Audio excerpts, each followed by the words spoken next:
আমি কাবার সামনে যখন তাওয়াফ করছি দেখলাম কাবার গিলাফটা কালো, কিন্তু যারা তাওয়াফ করছে তাদের গায়ে দেখলাম যে কাপড়টা, এই কাপড়টা সাদা। এই কাপড়টা কি? তাহলে গিলাফটা কালো, আমার পরনে যেটাটা কি? সাদা। একটা জিনিস কখনো দেখেছেন, মানুষ কাপনের কাপড় দেখে কাঁদে কি কাঁদে না? আমার বাবার লাশে যখন কাপনের কাপড়, আমার মায়ের গায়ে যখন কাপনের কাপড়, মানুষ তখন কাঁদে। আবার যখন কাবার গিলাফ দেখে তখনও দেখলাম মানুষ কাঁদে। কথা ঠিক না? তো কাবার গিলাফ দেখেও মানুষ কাঁদে। জিজ্ঞেস করলাম কাঁদিস কেন? তখন আশেক বলে এই কালো চাদর আমাকে কাঁদাচ্ছে এই কারণে, কোনো দুঃখ কষ্টে নয়, এটা আনন্দের কান্না। কিসের আনন্দ? সে এই গিলাফ মাবুদের সাথে বান্দার সম্পর্ক করিয়ে দিচ্ছে। আবার আমার মায়ের কাফনের কাপড়, আমার বাবার কাফনের কাপড়, আমার দাদা নানার কাপড়ের কাপড়, সাদা কাপড়টা আমাকে কাঁদাচ্ছে। আমি জিজ্ঞেস করলাম মন তুই কাঁদিস কেন? মন বলে আনন্দে নয়, বড় কষ্টে। আমি বললাম কিসের কষ্ট?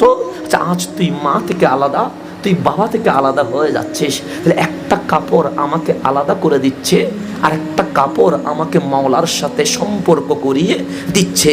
কাবার গিলাফটা কালো, কাফনের কাপড়টা সাদা। ওই সাদা কাপড় দেখে আমি ভয় পাই, কাবার কালো গিলাফ দেখে আমি আনন্দিত হয়। তো এই কাবার গিলাফ আর হাজিদের সেই এহরামের কাপড় দুইটাকে যখন একসাথে দেখলাম, আমার মন বলছে কালো দেখে ঘৃণা করিও না, সুন্দর দেখে মাথা নত করে দিও না।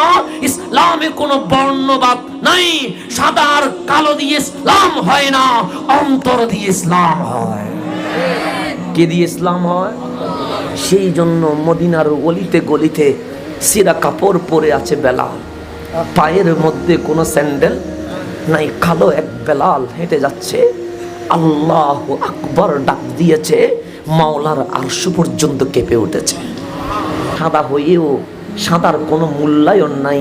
কেন? আমার চিৎকার আরশ কাঁপে না, বেলালের চিৎকার আরশ কেঁপে ওঠে।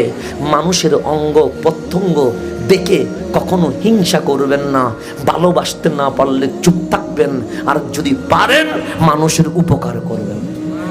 যদি পারেন মানুষের, ইনশাল্লাহ দুনিয়াও কামিয়াব, আখিরাতও কামিয়াব।